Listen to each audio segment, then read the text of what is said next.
What's going on, everybody? Welcome to the channel. Today's video is going to be on my 1972 Buick Skylark, and on the agenda is we're going to be converting it from the stock turbo 350 that's in it, automatic, to a Tremec T56.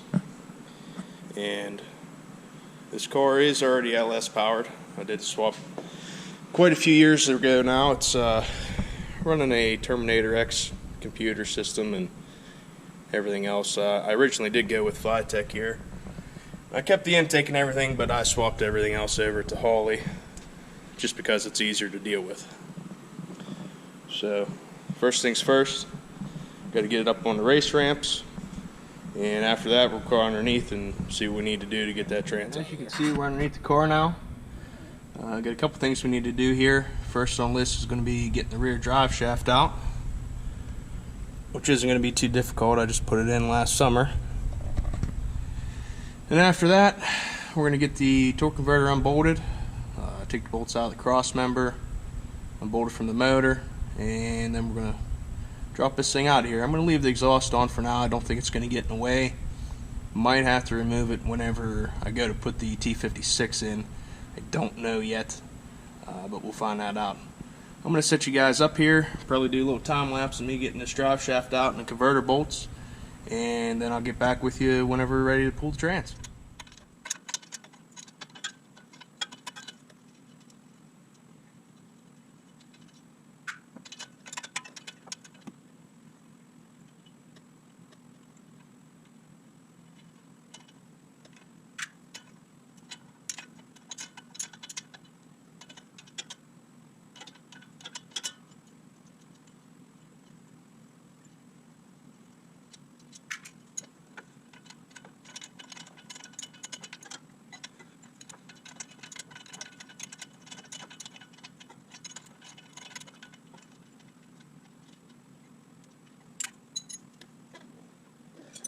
This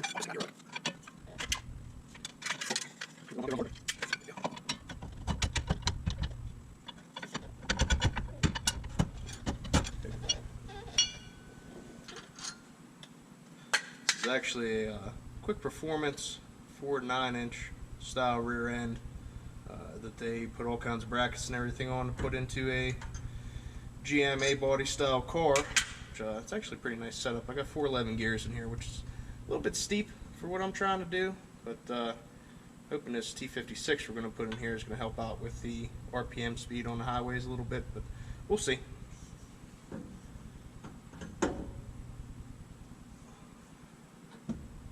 Alright, that's the drive shaft out. Unfortunately, I'm going to have to get this thing cut down.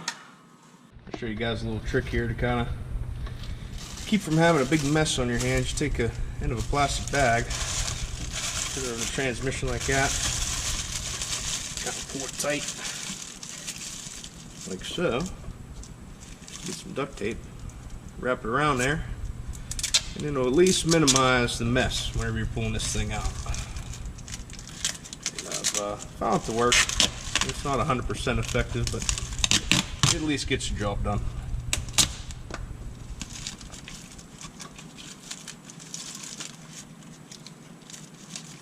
While we're here, we'll loosen up this speedo cable.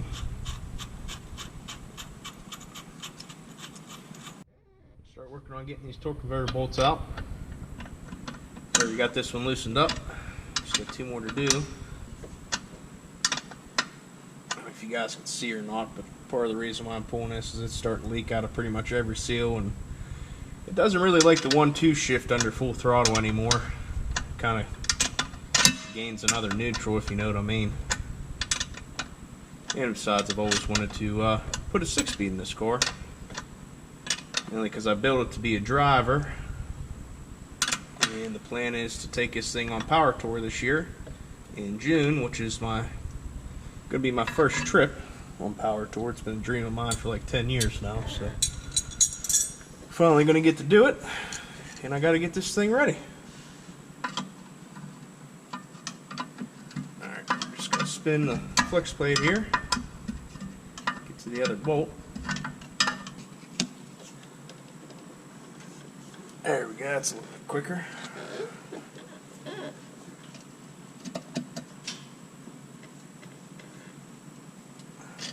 little bit too far.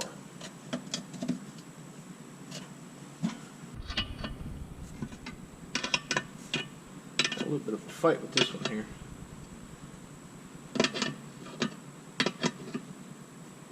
I got it licked now, so.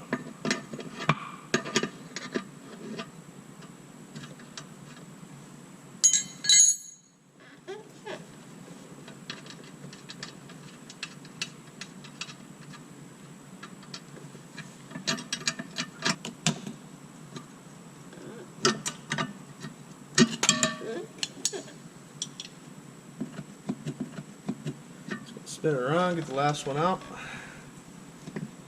We'll drop the cross member bolts. Work on unbolting it from the motor and taking the transmission lines off and stuff like that, and then it should be ready to be pulled.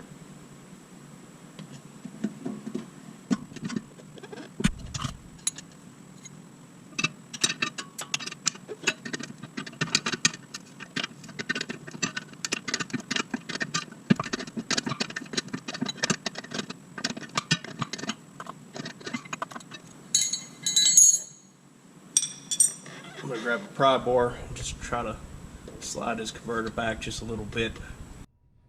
Alright, I got my pry bar. I'm going to try to push this thing back just a little bit. I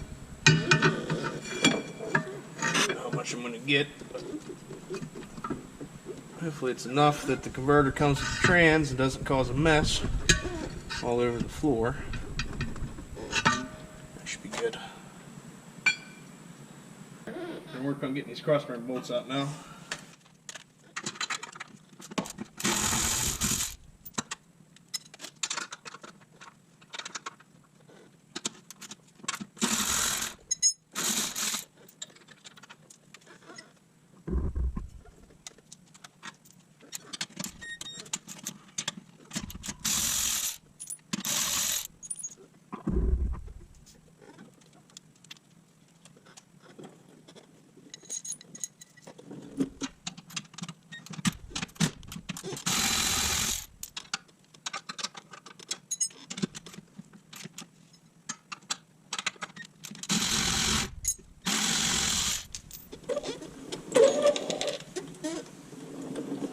Alright, that's it for the cross member.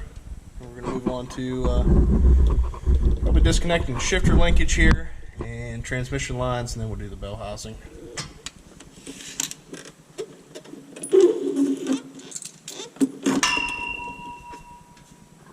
Let's go pull this little cotter pin out right here, just like that. And we got a clip right here.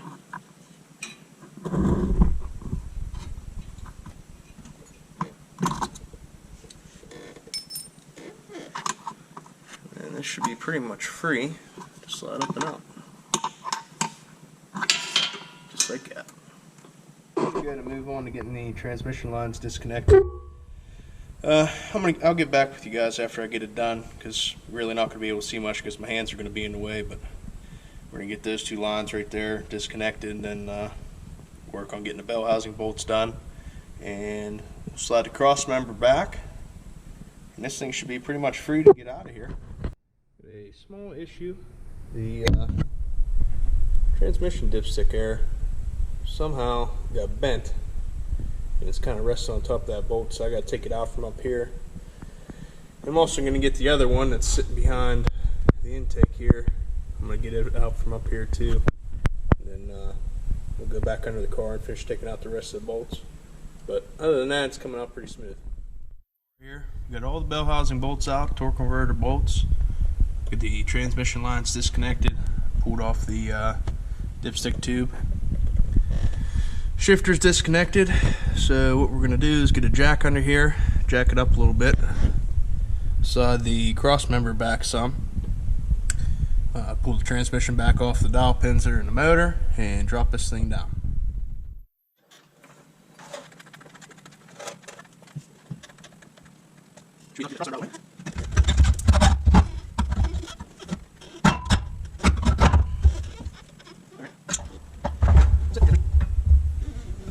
transmission's free.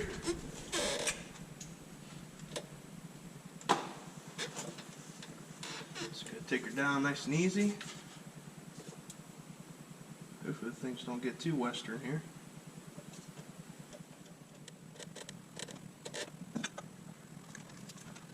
Very Mr. Oscar.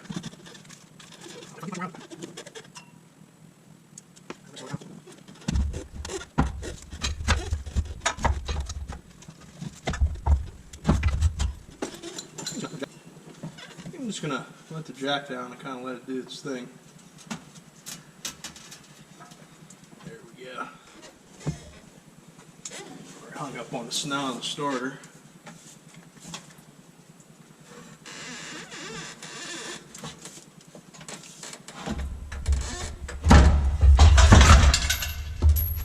Oh boy.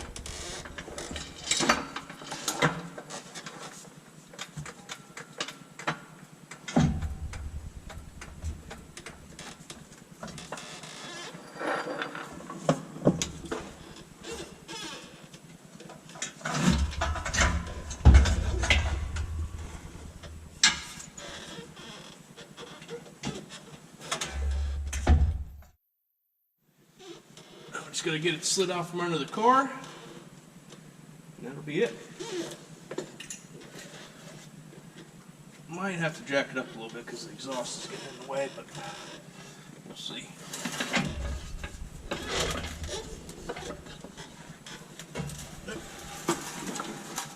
Good to go.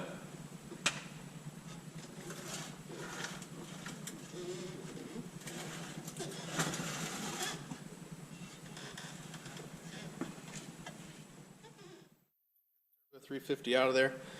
All in all, wasn't too bad, other than the last little bit of dropping the trans out, mainly because I didn't want to take the exhaust off to get the cross member out. But like I said, this thing is about due for a rebuild and a reseal, so I figured what a better time to swap over to the manual. So we got a little bit of work left ahead of us. Right here's T56 that's going in there. Got a table right here with a pile of parts on it. I think in the next video that I'm going to do is show you guys how to set up the clutch, which it's a little bit of a process, but it's not too bad. There's a lot of information out there on it. And if you guys like the video, please leave a like and subscribe, and stick around for part 2.